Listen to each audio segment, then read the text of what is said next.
Stoned by Barrie Mahoney.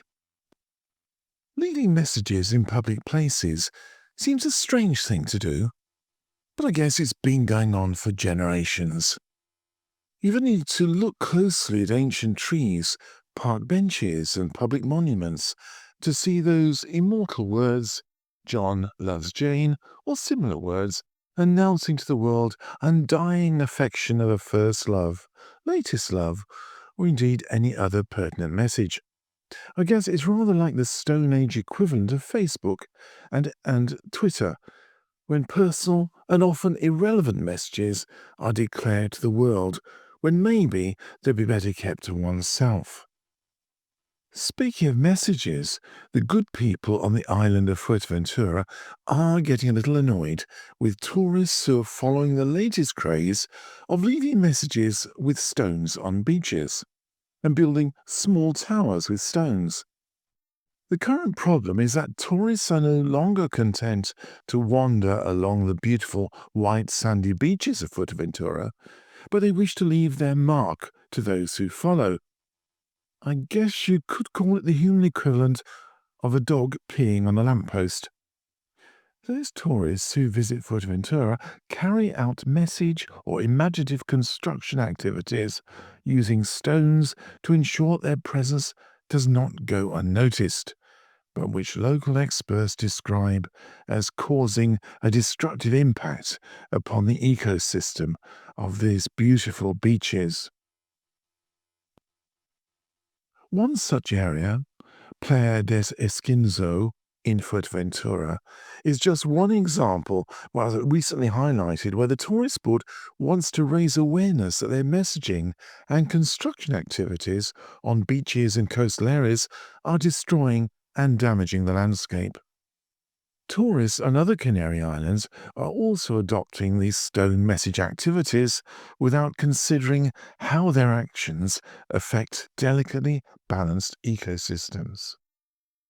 It seems that this modern-day equivalent of peeing on a lamppost is not a new phenomenon.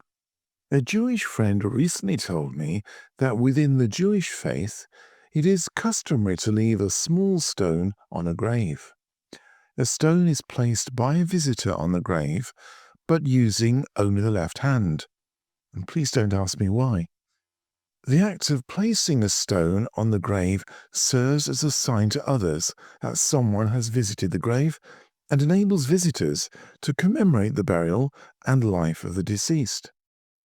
In this way, stones are used as an act of remembrance and a lasting reminder of the deceased one's life.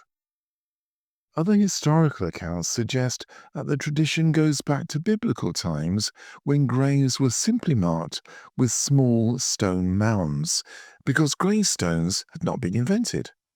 The mounds of stone helped to mark the location of the grave so that it could be found again in the future. In addition to finding stone messages or small towers, beach walkers in the UK and the United States may come across a smooth pebble painted with a colourful picture of an animal or cartoon character, or simply a meaningful message.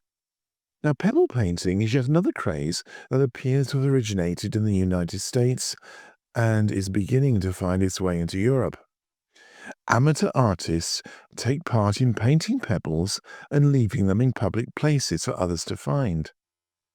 Brightly painted pebbles with messages and colourful patterns may be found nestling in sand dunes, on top of walls and gateposts. Some parents regard it as a welcome pastime for their children and encourage them to take a break from their smartphones and tablets and collect stones and decorate them.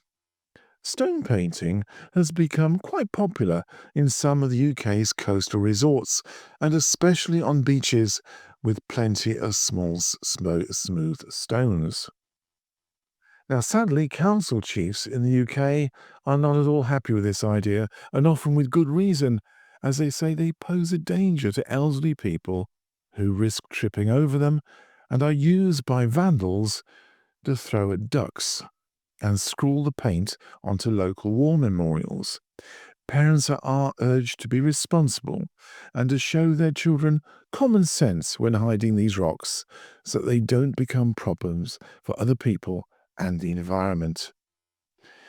Meanwhile, back in the Canary Islands, tourism chiefs are hoping that tourists will continue to use and enjoy its beautiful beaches, but not to feel the urge to dogmark by building stone towers or painting smooth stones for others to find. Indeed, this whole issue has left tourism chiefs in Fuerteventura with stony faces. So be warned. You have been listening to Stoned by Barrie Mahoney, which is part of the Letters from the Atlantic series.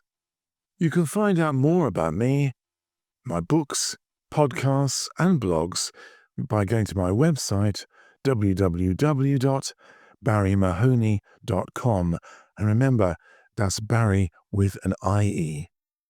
Thank you for listening.